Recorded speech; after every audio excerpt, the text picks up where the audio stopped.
아이고 모르네 좀 어머니가 뭐 이러네 말하니까 아들아 이제 같이 가네 우리랑 이제 미개 가라 백리 이제 라면 아이고 रावबो गैयामोन आइबो गैया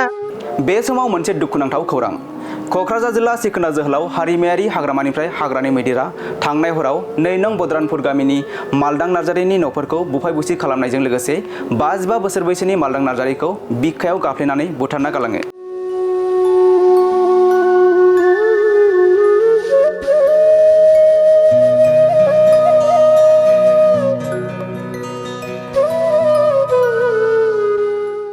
दुखुथिया मैदेरजों गाफ्लेजानाय जिउ मोनै मालदां नार्जारिनि फिसाजोआ खौरांनि गेजेरजों फोरमायदों दि थांनाय हरनि 12 रिंगासो समाव हाग्रानि मैदेरा न'फोरखौ बुफाय बुसि खालामखांना होसो होसो गाफ्ले गुफ्ले खालामना जिउ फोजोबना गालांदों होनना फोरमायो।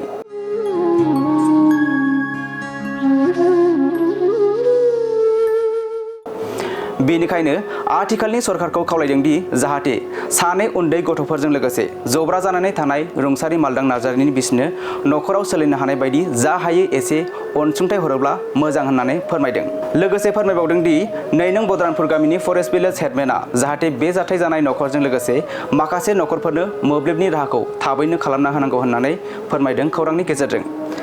बेबायदि मोब्लिब गैयैनि थाखायनो हाग्रा साखाथियाव रायजो जानाय न'खरफोरा गोबां मैदेरनि उरखाराव गोग्लैनो गोनां जाबाय थायो होननानै फोरमायदों बिथां हेडमेनआ।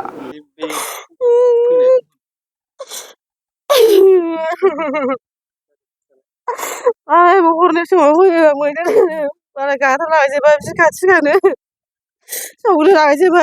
बिगे खारा बेग्लिजोब्बाय लामाया आइयो रावबो गैयामोन आइबो गैया फिसालाफोरबो गैयामोन फिसाला सानै दंमोन बबावबा गोदाव सोराव थाबावनो फिसालाय न' बांबो गैला सेरलां गलां जाजोब्बाय दिनै गाहाय गारजेनानो गैलाबा मा खालामना जाबावनांगौ बिसोरलाय दिनै बिसोरखौ सोर नायगोन सोर बेंगोन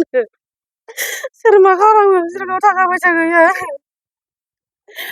दाथ' लांनाबा दिनै गैयाबा हरनि सम 12 एकथा सोरखौ मोनो रावखौबो मोनासै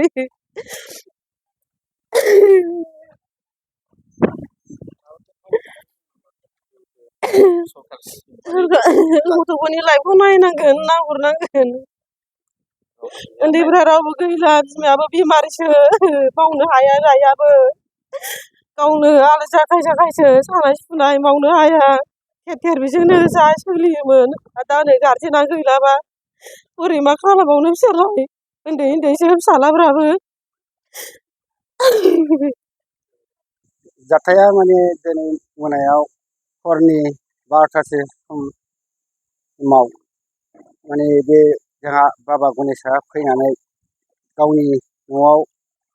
दिनैहाय डाइरेक्ट फैनानै डाइरेक्टैनो बियो होसोनाय जादों होसोनानै गावनि न' खाथियावनो जखम जानाय जादों आरो दिनैहाय माने दिनैहाय बे हरनि समावथ' बे जाथाय जानायनि जों रावबो गैया बे बेलायाव माने गावनि बिसि फिसाबो गैयामोन गाव हारसिङैनोमोन दा बे जाथाय जालांखांनायनि उनावसो जोंहा माने खाथि खालानि मानसिफ्रा मिन्थिनानै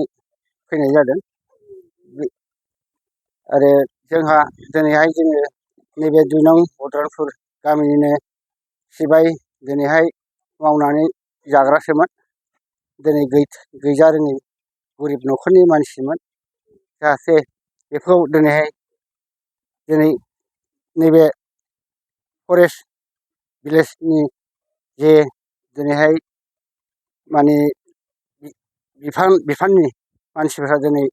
बे बिथांनो दिनै रुंसारि जालांनाय मालदां गुथिनो दिनै जा एसे अनसुंथाइ होयो बेखौनो आङो दिनै फरेस्ट बिफाननि